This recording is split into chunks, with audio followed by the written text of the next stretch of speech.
Bonjour à toutes et à tous, c'est ravi de vous retrouver. Nous allons parler aujourd'hui des 3 principales questions que vous me posez en ce moment. Vous le savez, cette chaîne est la vôtre, donc n'hésitez pas à me poser toutes les questions que vous souhaitez que j'aborde, et j'y répondrai au maximum, bien entendu. Parfois on me dit oui, cette chaîne est un petit peu trop pessimiste, etc. Vous nous donnez des mauvaises nouvelles. Pas du tout, je suis optimiste de nature, mais nous devons de dire la réalité économique. On se doit d'être réaliste et bien sûr de répondre à vos interrogations. Tout d'abord, le Brexit. Quid du Brexit? Quelles sont les conséquences? Quel est le bilan de ce Brexit? Est-ce que ça a été si catastrophique qu'annoncé pour le Royaume-Uni? Et question liée, si le Brexit n'a pas été si grave que cela, quid du Frexit? Est-ce que ça serait peut-être pas la solution? Donc là aussi on va voir, c'est vrai qu'aujourd'hui ce scénario malheureusement ne cesse d'augmenter en probabilité, et donc quelles seraient les conséquences de cela? On va le voir. Et donc troisième question, évidemment, les 3 sont liés, et donc si la France quitte la zone euro évidemment pourrait exploser, et quelles seront là aussi les conséquences? Donc voilà, on va essayer de répondre à toutes ces questions. On terminera bien sûr comme d'habitude avec une bonne nouvelle, relative, mais une bonne nouvelle quand même. Et on va commencer donc tout de suite avec ce scénario un peu catastrophe qui est en train de se dessiner sous nos yeux. C'est vrai je n'aurais jamais pensé, annoncer de telles nouvelles, mais c'est vrai, aujourd'hui, la zone euro est en danger, elle risque d'exploser. Pourquoi? Il y a 5 grands éléments qui nous permettent d'annoncer cela. D'abord, il y a énormément de divergences de politique budgétaire, et notamment à cause de la France. La France dérape complètement sur ses déficits publics. On le verra tout à l'heure sur un graphique qui vient de sortir, que je viens de réaliser, qui est incroyable. On verra ensuite donc on a également des graves dissensions au sein de la zone euro, notamment entre le président de la Bundesbank, de Joachim Nagel, et Christine Lagarde, la présidente évidemment. C'est que la planche à billets nous a coûté très cher, notamment en termes d'inflation. Alors maintenant on a augmenté les taux d'intérêt. Que faut-il faire pour essayer de limiter la récession qui s'installe aujourd'hui dans beaucoup de pays de la zone euro? Donc il y a des grandes tensions qui sont là, donc ça c'est pas de nature évidemment à calmer le jeu. Troisième problème, c'est que effectivement jusqu'à fin 2021 on avait Angela Merkel qui à chaque fois calmait le jeu, remettait les pendules à l'heure, finalement on s'arrangeait. Aujourd'hui on n'a plus malheureusement de leader charismatique pour donner le là sur la zone euro, à tel point que nous avons aujourd'hui un sentiment europhobe qui est en train de s'installer dans beaucoup de pays de la zone euro. Donc ça c'est quand même une question qu'on doit se poser. On a créé la zone euro pour justement être plus fort. Si on devient plus faible, il y a évidemment un problème. Et puis dernier point, c'est vraiment la mauvaise surprise de ces derniers jours. Le président français, qui justement aurait pu remplacer Angela Merkel, vient de nous dire que il comptait peut-être envoyer des troupes en Ukraine, etc. Donc il est très belliqueux. Bon, pourquoi pas, mais j'ai envie de dire, à ce moment-là, il faut prévenir les partenaires européens. Et on se rend compte que ça n'a pas été le cas. Donc ça crée des tensions au sein de la zone euro, au sein de l'Union européenne. Et donc la zone euro est aujourd'hui en danger existentiel. Et ça, c'est vraiment, encore une fois, une réalité qu'on doit voir en face pour éviter justement le pire. Alors, malheureusement, c'est encore la France qui, aujourd'hui, se démarque négativement, puisque c'est là où les déficits et la dette publique augmentent le plus. Les chiffres viennent de sortir. Donc, sur le mois de janvier, on a eu le déficit de l'État. Vous savez, uniquement l'État. On a les chiffres mois par mois. Et si vous vous souvenez, en novembre, on avait atteint un record historique. Puis en décembre, bizarrement, le déficit avait fortement baissé. Là, on dit, c'est bizarre. Qu'est-ce qui s'est passé? On a la réponse au mois de janvier, puisque au mois de janvier, le déficit, justement, sur un mois, a explosé. Donc, ce qu'on devait avoir peut-être en décembre, on l'a pas eu, on l'a mis sur le mois de janvier, donc ce qui a permis d'éviter le record historique de déficit l'année dernière, qui était très élevé évidemment, comme vous le savez, on était à 173 milliards d'euros, c'est quand même pas rien, mais néanmoins on n'a pas battu le record. Alors mais bon, encore une fois, on va pas chipoter, mais toujours est-il que c'est extrêmement dangereux, et donc on ne peut pas éviter l'inévitable, et donc ce qu'on n'a pas eu au mois de décembre, on l'a maintenant au mois de janvier. Regardez bien ce chiffre, on a fait sur un seul mois de janvier 25,74 milliards d'euros de déficit uniquement de l'État, hors compter les collectivités locales, les administrations de sécurité sociale. Donc c'est tout simplement un record historique pour un mois de janvier. Regardez bien, même en 2021, on est 3,9 milliards au-dessus du record, du précédent record de 2021. Donc il y a vraiment un problème qui est en train de se passer aujourd'hui, c'est particulièrement dangereux. Et d'ailleurs, si on regarde sur 12 mois, on voit que le déficit public avait donc bizarrement, étonnamment baissé donc en fin décembre, fin d'année dernière, donc au mois de décembre, là ça y est, ça repart à la hausse, quasiment 178 milliards, 180 milliards quasiment de déficit public, uniquement de l'État encore une fois, donc ça veut dire que ça va grossir. Et si évidemment il y a plus de déficit, ça veut dire qu'il y a plus de dettes, et là aussi la France se démarque. On attend bien sûr les chiffres du 4e trimestre qu'on aura fin du mois de mars. En attendant, on a les chiffres du 3e trimestre, et comme vous le savez, la France est numéro 3 de l'Union européenne en termes de dette publique par rapport au PIB. On a toujours la Grèce qui a donc baissé néanmoins, mais 165% du PIB, 140% en Italie, et ensuite la France a quasiment 112%. Tous les pays qui étaient devant nous précédemment, la Belgique, l'Espagne, le Portugal, sont maintenant derrière nous. Alors, on me dit, oui, mais c'était pas possible de faire différemment. Si énormément de pays font mieux que nous, même beaucoup mieux que nous, regardez bien, 16 pays de l'Union européenne ont une dette publique inférieure à 75% du PIB. Vous avez tous les pays ici, on va pas rentrer dans le détail, mais tout ça pour dire que c'est possible évidemment de ne pas déraper sur sa dette publique. Par contre, nous, ça, on ne sait pas faire. Et donc, voilà, nous avons cette dette publique, 111,9% du PIB. Regardez bien, il n'y a que 3 pays maintenant dans l'Union européenne qui ont une dette publique supérieure à 110% de leur PIB. Et nous en faisons partie, nous, effectivement, les Français, et ça, c'est très dangereux. Alors maintenant, je vous ai fait un graphique incroyable, tout à fait inédit, que je crois personne n'a fait d'ailleurs, mais qui, donc, âme sensible, là aussi, je vous préviens un petit peu à l'avance. Restez, mais je vous préviens quand même, c'est un petit peu dur à supporter. Voilà aujourd'hui l'état de l'augmentation du ratio dette publique sur PIB.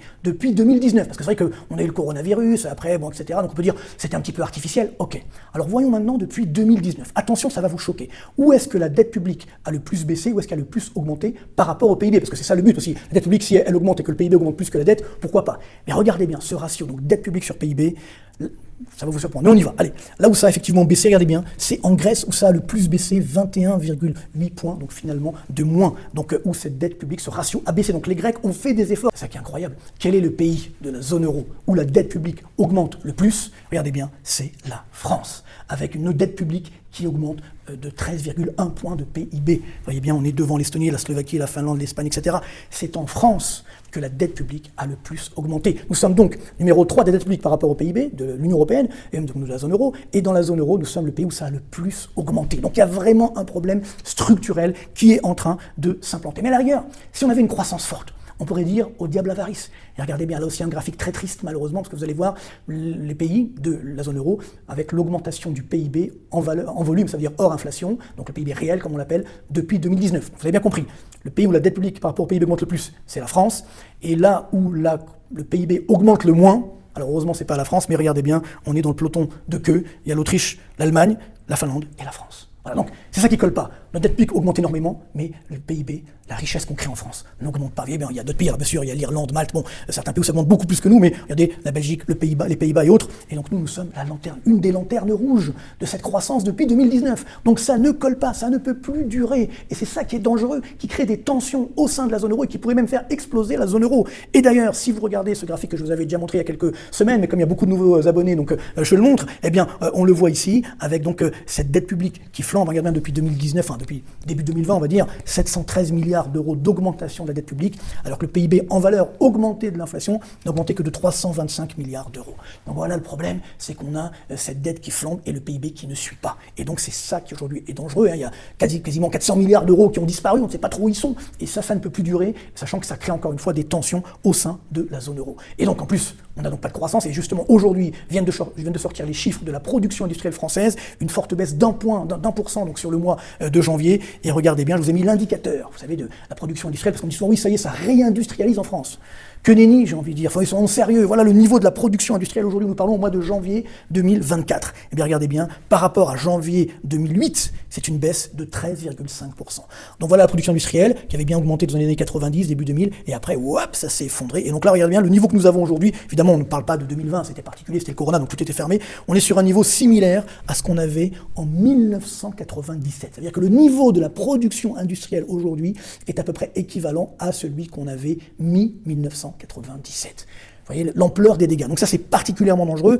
Et c'est en cela qu'évidemment, quand on me dit oui, bah, la France pourrait faire le Frexit, etc., regardez, en Angleterre, ça n'a pas trop coûté. Attention, parce qu'on n'a pas la même force, justement, que les Anglais. Et regardez bien, justement, ce qui se passe au Royaume-Uni depuis 2000. Donc là, on voit l'augmentation, la variation du PIB réel, donc hors inflation. Donc depuis 2000, alors il y a eu des débats. Donc le Royaume-Uni, c'est la courbe rouge. Bien sûr, il y a eu le crack, on va dire, ou du moins le coronavirus qui a stoppé l'économie. Mais au total, 41,2% d'augmentation du PIB au Royaume-Uni. 31,9% dans la zone euro, 31,8% en France. Donc 10 points d'écart depuis 2000, donc c'est assez énorme. On voit que donc, l'économie britannique est quand même, malheureusement pour nous, plus armée en termes d'activité économique. Et si on regarde donc, depuis le Brexit, depuis le référendum du Brexit donc en 2016, voilà l'évolution du PIB. Alors bien sûr, encore une fois, le coronavirus. Donc là où le PIB augmente le plus depuis 2016, c'est dans la zone euro, 10,3%. Et ensuite, le Royaume-Uni, pareil que la France, plus 8,2%. Donc vous voyez bien que, pour la réponse à la question, est-ce que le Brexit a été catastrophique pour le Royaume-Uni? Non, je l'ai dit depuis le début, parce que justement les Anglais, ils ont dévalué un petit peu la livre sterling, ils avaient d'autres marchés, notamment avec les États-Unis, avec le Commonwealth, etc. Et ils se sont retroussés les manches, ils sont en train de redémarrer. C'est ça qui est assez incroyable. Et donc, c'est même ce qui est dangereux par rapport à nous. Et si on regarde les perspectives d'activité, donc ils viennent de sortir là aussi l'indicateur des directeurs d'achat composite, donc tout secteur d'activité confondu. Donc au Royaume-Uni, vous voyez, au mois de février, on est sur un niveau de 53. Alors la France a redémarré un petit peu, c'est vrai, au mois de février, il y a eu un petit boom, vu l'ampleur de la récession passée, mais on est toujours sous la barre des 50. Donc toujours, nous sommes malheureusement en récession, alors que le Royaume-Uni a retrouvé le chemin d'une croissance forte. Et c'est ça qui est particulièrement douloureux quand on voit les forces en présence, ce qu'on appelle l'économie structurelle, quelles sont donc les forces structurelles du Royaume-Uni et de la France. Malheureusement, ce ne sont pas les mêmes. Un chiffre très simple, vous voyez, en 95, au Royaume-Uni, la croissance structurelle, ça veut dire qu'il s'obtient lors d'un fonctionnement normal de l'économie, c'était 1,2%, alors qu'en France, c'était 2%, donc on était mieux armés que les Anglais, et malheureusement, avec le temps, tout s'en va, comme vous le savez, mais aujourd'hui c'est 2%, donc c'est pas non plus génial, mais c'est quand même 2% de croissance structurelle, alors que chez nous, malheureusement, c'est seulement 0,9%.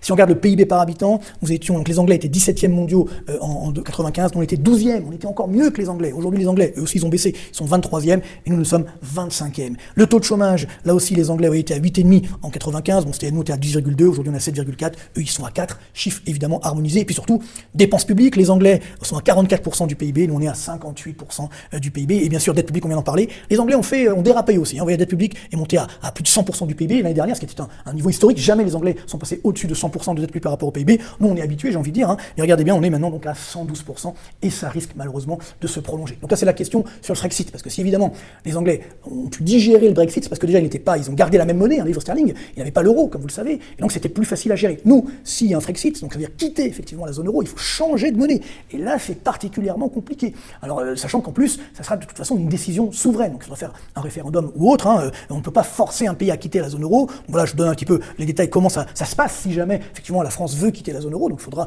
une décision donc, des dirigeants, certainement avec un référendum, et donc ensuite faire agir ce qu'on appelle la clause d'opting out, ça veut dire on reste dans l'Union européenne, on n'a pas la même monnaie. Le problème c'est que quand on se souvient, hein, on l'a vécu ensemble, hein, quand on est passé du franc à l'euro, ça a pris 3 ans avant de récupérer les pièces et les monnaies, donc là ça risque évidemment de prendre le même temps, puis quel taux de change, hein, je vous rappelle qu'on avait un euro qui est égal à 6 francs 50 à l'époque, 6 francs 55 exactement, là est-ce qu'on aura 1 euro égal à 1 franc? Si on se souvient, le pays qui a failli quitter la zone euro, hein, c'était la Grèce, hein, rappelez-vous, à 2 reprises, hein, en 2010, 2012 et puis également en 2015, et regardez, les taux d'intérêt de la dette grecque à ce moment-là sont montés à plus de 35% sur le taux d'intérêt à 10 ans, et même on était à 20% quand Tsipras l'a emporté en Grèce. Après, il a fallu que la BCE intervienne et sauve la Grèce et que la Grèce reste dans la zone euro. Donc, vous voyez que c'est extrêmement dangereux. Alors, si également on a cette fin de la zone euro, que se passera-t-il? Donc, en attendant que ça arrive, il y aura bien sûr une très forte baisse de l'euro. Donc déjà, on a une récession, là, on voit l'écart de croissance États-Unis, zone euro qui est déjà à l'avantage des Américains, 3 points d'écart à l'avantage de l'oncle Sam. Donc, on voit que nous sommes déjà sur une croissance et une activité économique extrêmement faible. Donc, l'euro résiste bizarrement, mais là, évidemment, il s'effondrera, il passera sous 1 dollar pour 1 euro,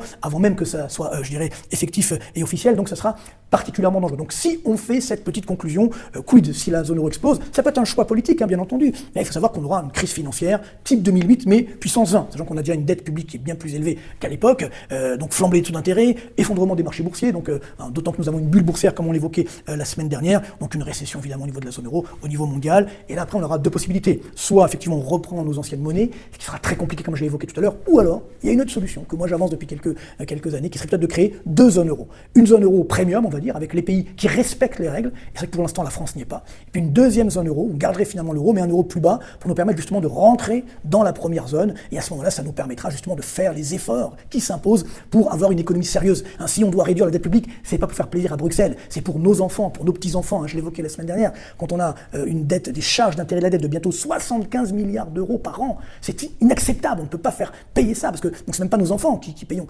qui allaient payer, qui vont payer, c'est nous qui effectivement aujourd'hui devons payer, et ça c'est particulièrement dramatique et ça casse l'activité économique, donc c'est très très dangereux. Donc le jeu que joue aujourd'hui la France, parce que la France met en danger effectivement la zone euro, ça peut évidemment être très coûteux, et parallèlement même quand on dit regardez les Allemands, ils vont plus mal que nous, oui certes, mais ça aussi c'est pas bon, parce que justement les Allemands qui ont toujours tout fait pour sauver la zone euro, notamment lors de la crise grecque, n'auraient peut-être pas envie de le faire justement avec une récession qui s'aggrave, donc ce n'est pas également bon signe, donc ça crée quand même des tensions. Donc ça pour dire que la zone euro est évidemment en danger, il faut arrêter de dire l'inverse, oui on dit non ça pourra jamais exploser, oui ça peut exploser, le Frexit est possible bien entendu, même s'il aurait causé des dégâts, alors peut-être après ça ira mieux 20 ans plus tard, on ne sait pas, mais toujours est-il qu'à l'instant T ça sera particulièrement douloureux. C'est qu'on entend souvent en ce moment, la France c'est formidable, tout va bien, ce sont les Jeux Olympiques, ça va doper la croissance, on a déjà une économie qui est très flamboyante, avec une baisse de l'inflation, donc tout va bien dans le meilleur des mondes. Est-ce que c'est vrai tout ça?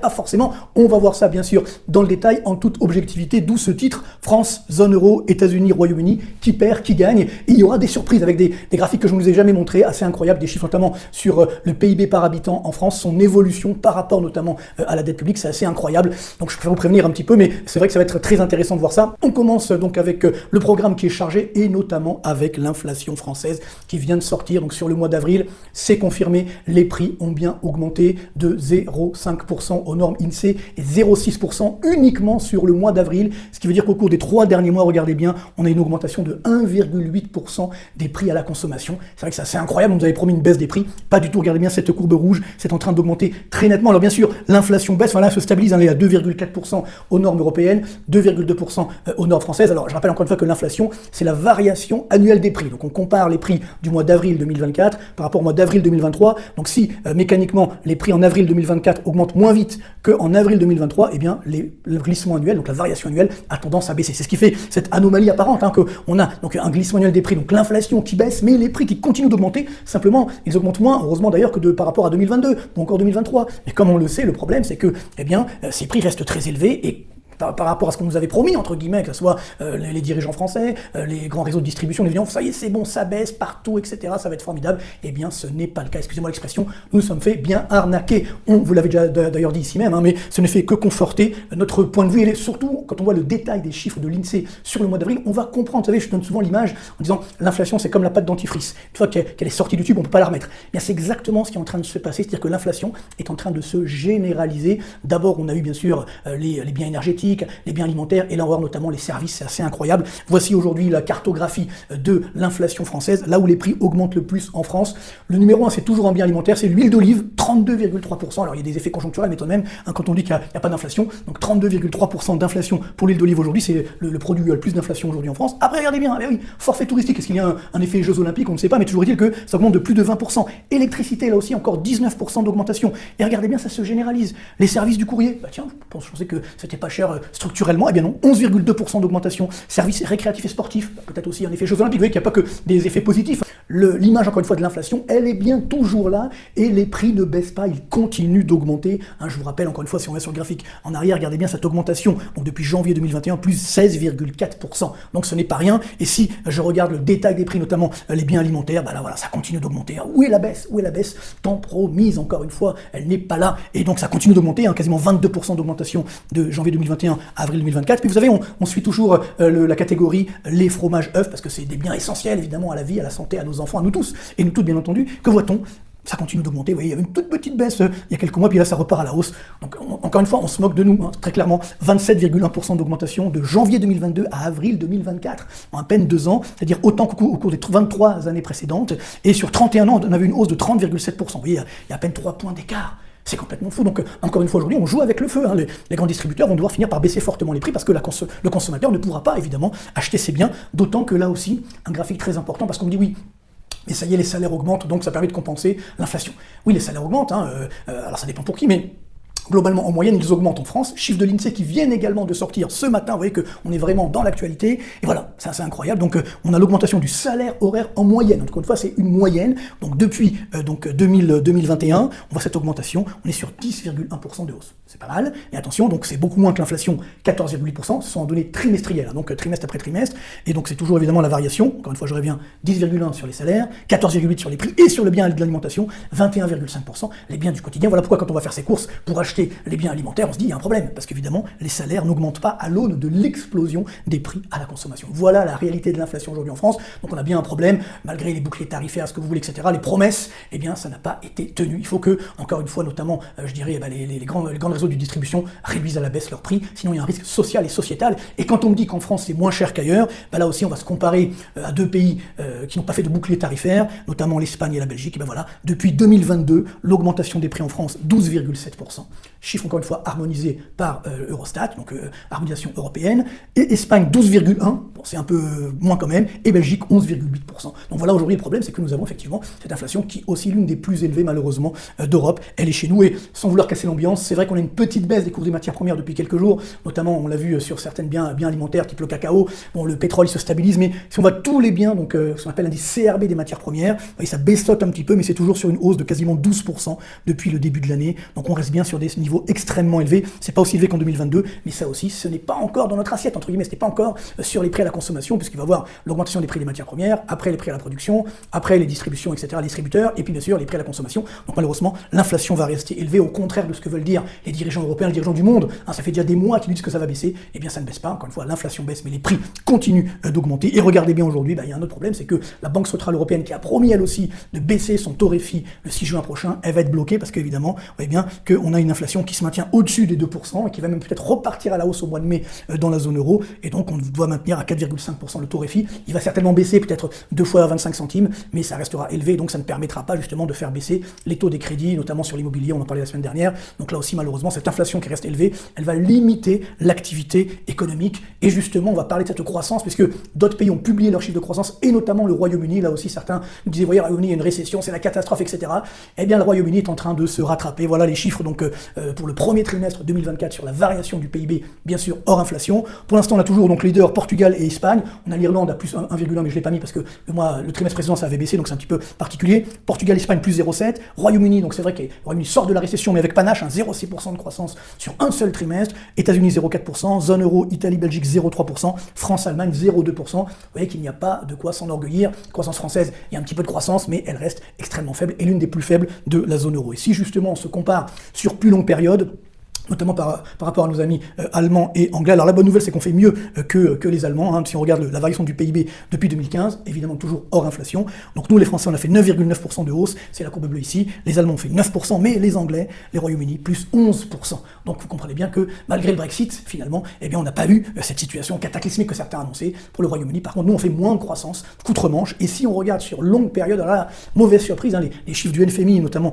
viennent d'être harmonisés. Donc depuis 2000, eh bien là, ça fait mal, puisque Royaume-Uni, donc malgré bien sûr les récessions, etc., hein, là, le corona et autres, 42,1% d'augmentation du PIB britannique, 32,4% pour la zone euro, et ça c'est anormal, parce qu'habituellement on faisait mieux que la zone euro. Eh bien non, sur longue période, vous voyez, on fait moins bien que la zone euro, bon, c'est pas énorme, mais tout de même 32,2% d'augmentation, encore une fois, hors inflation. Donc la France, malheureusement, fait moins bien que le Royaume-Uni, moins bien que la zone euro sur longue période, et malheureusement ça ne va pas s'arranger, puisque si on regarde les indicateurs des directeurs d'achat qu'on suit, vous savez, au mois le mois, indicateurs composites, là on voit le niveau des Anglais, on est au-dessus donc des 54, alors que nous on est tout juste au-dessus des 50, hein, vous connaissez donc cette enquête. En deçà, c'est la baisse de l'activité, au-dessus, c'est la croissance de l'activité. Donc avantage Royaume-Uni par rapport à la France. Il y aura toujours une croissance supérieure outre-Manche par rapport à ce qui se passe chez nous, donc en France. Alors, ça, c'est évidemment le PIB, mais on va me dire, oui, mais il y a aussi le PIB par habitant, c'est important, c'est une sorte de niveau de richesse, entre guillemets, combien on a de richesse par habitant. Après, il y a un problème de distribution, évidemment, de redistribution également, et de pauvreté, mais si on regarde néanmoins le PIB par habitant, alors là, attention, des graphiques un peu durs à supporter, on ne s'attend pas à voir ça. Chiffres harmonisés du FMI, donc ils viennent de sortir,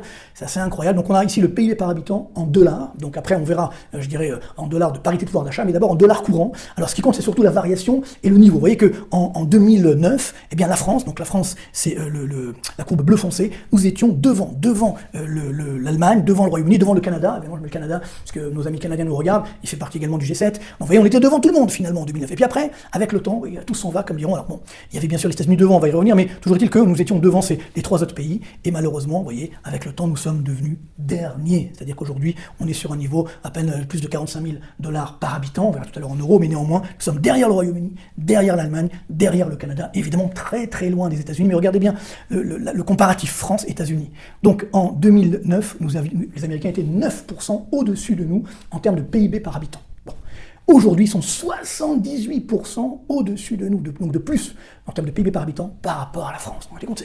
Alors les autres pays aussi souffrent, mais tout de même, hein, on a cette variation qui est assez incroyable. Alors évidemment, pour les puristes, vous allez me dire, oui, mais il faut regarder la parité des pouvoirs d'achat, ça veut dire en isolant les différences de pouvoir d'achat entre les différents pays. Ben là aussi, on va regarder, on va comparer États-Unis, France. Alors c'est vrai que la différence est moindre, mais tout de même, regardez bien, donc en 2000, on avait un écart donc, de 26%, donc de plus pour les Américains par rapport à nous, PIB par habitant, parité de pouvoir d'achat, et aujourd'hui, on est à quasiment 40%, 39% exactement d'écart, donc de plus pour le PIB par habitant pour les Américains par rapport à nous.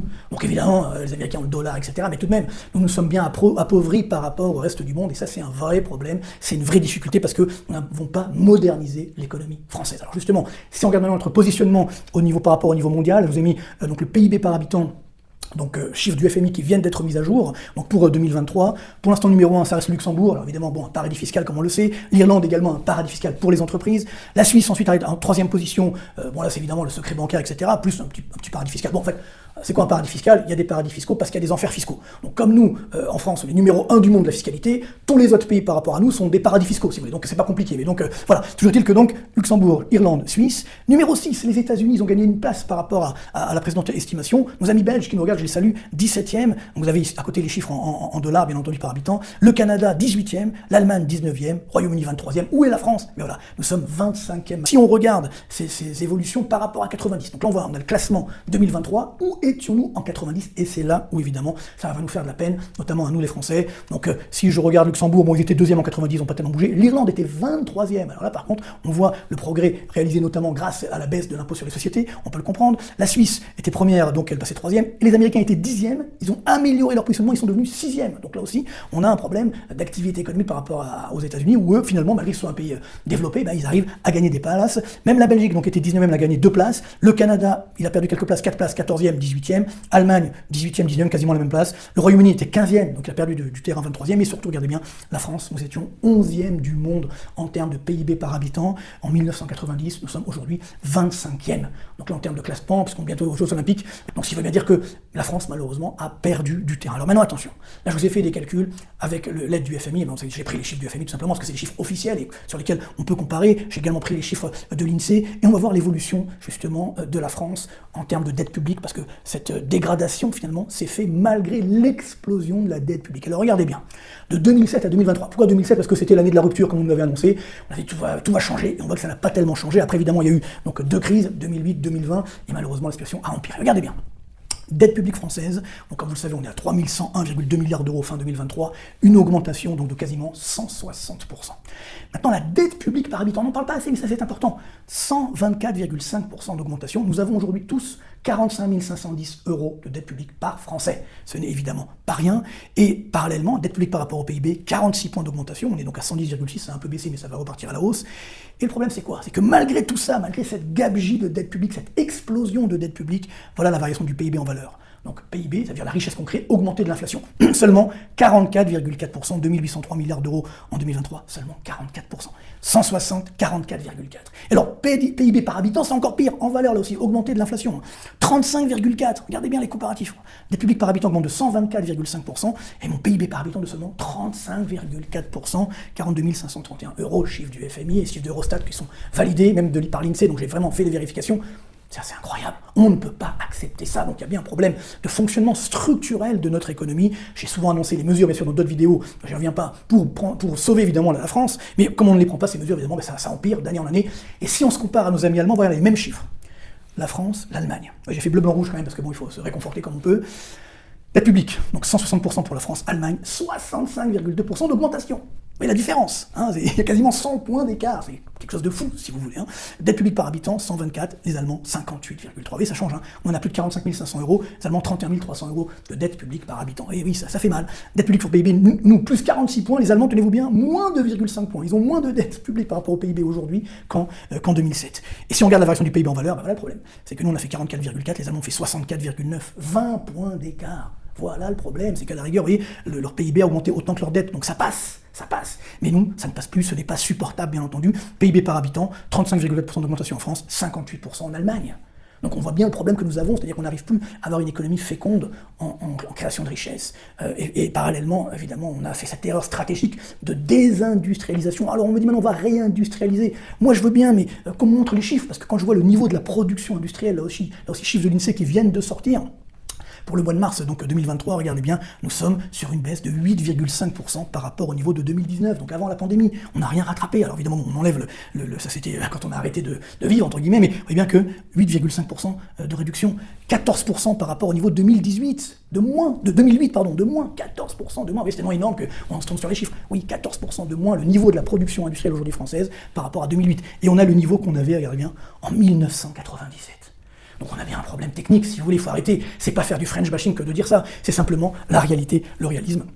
Donc oui, il faut réindustrialiser, mais il faut baisser les charges, il faut baisser les impôts, il faut fluidifier le marché du travail, il faut améliorer les formations, parce qu'il n'y a pas de formation, il y a des pénuries de main-d'œuvre dans l'industrie. On a tellement voulu avoir pléthore de bac+5 en histoire de l'art ou ailleurs, j'aime beaucoup l'histoire de l'art, mais pour l'industrie c'est compliqué. On va avec le nucléaire, on manque de main-d'œuvre, il n'y a pas assez là aussi de main-d'œuvre, et donc il va falloir que ça change, bien entendu, mais ça va prendre du temps. Et donc le marketing c'est bien, mais les actes c'est beaucoup mieux. Et parallèlement, on dit oui, le taux d'emploi augmente. Alors là, c'est la nouvelle tarte à la crème. Oui, c'est vrai qu'il augmente, on part de tellement bas, mais on est toujours à 68%, donc le taux d'emploi, c'est-à-dire personnes qui ont un emploi par rapport à l'ensemble de la population, 68,4. Numéro 1, c'est les Pays-Bas, 82,4%. Ah bah oui, ça change tout, hein, bien entendu. Et on a ensuite Malte, l'Autriche, l'Allemagne, 77,4. Donc la moyenne de l'Union européenne, 70,4. Alors il y a pire hein, quand même. Il y a la Belgique, nos amis belges, j'ai fait un petit effort, et nos amis espagnols, 65,4. Mais là aussi, on a ce problème structurel d'emploi. Et en plus, les emplois qu'on a créés dernièrement sont un petit peu bizarres, parce que on a créé beaucoup trop d'emplois, entre guillemets, un petit peu artificiels, par rapport au PIB. Et donc si vous créez trop d'emplois par rapport à la richesse que vous créez, ben, c'est un ratio qu'on appelle la productivité. Donc la productivité baisse. Et voilà les chiffres de la Banque de France. J'ai pris vraiment le graphique de la Banque de France, j'ai fait un copier-coller. On voit bien qu'aujourd'hui, regardez bien, nous sommes encore, ça c'est le niveau de la productivité en France. 8,5% en deçà du niveau de 2019. La moyenne de l'Union européenne, ils sont à peu près 2% en deçà. Nous, 8,5%. Donc on est loin d'avoir attrapé le retard. Et ça, c'est la tendance normalement qu'on aurait dû vivre. Et on en est évidemment très très loin. On est sur des niveaux comparables à 2010 en termes de productivité aujourd'hui.